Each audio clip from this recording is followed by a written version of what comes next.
はい、お疲れ様です。今回は個、人などの単位は絶対に打ち込まないでというテーマです。まずは悪い例です。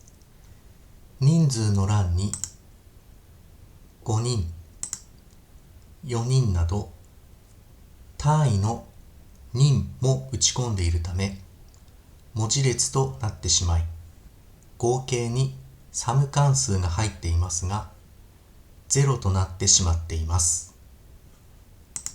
これでは Excel 本来の表計算ソフトの特性が失われ、気づいた人からもバカにされてしまいます。良い例を2つ紹介します。1つ目はこのように見出しに単位を表示してしまう方法です。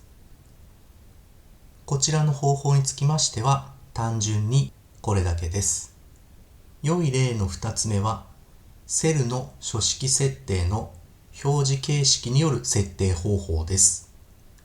こちらのセルには数式板を見ると数値だけ入っているのがわかります。範囲を選択し、右クリック、セルの書式設定をクリック、表示形式タブの種類の欄にこのように入力します。するとセルに入力されている値は純粋な数値のみですが、表示上設定した単位が表示されます。これで問題なく合計の計算もされます。0人の場合に0を表示せず単位だけ表示したい場合は、先ほどの種類の欄にこちらのように入力します。するとこのように単位のみを表示することができます。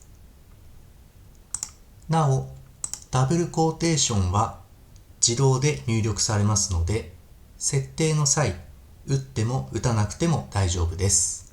今回は簡単な例を紹介しましたが、Excel ではセルに入力された値が数値なのか文字列なのかを明確に分けることがその後のデータ活用において非常に大事になるということがわかるかと思います。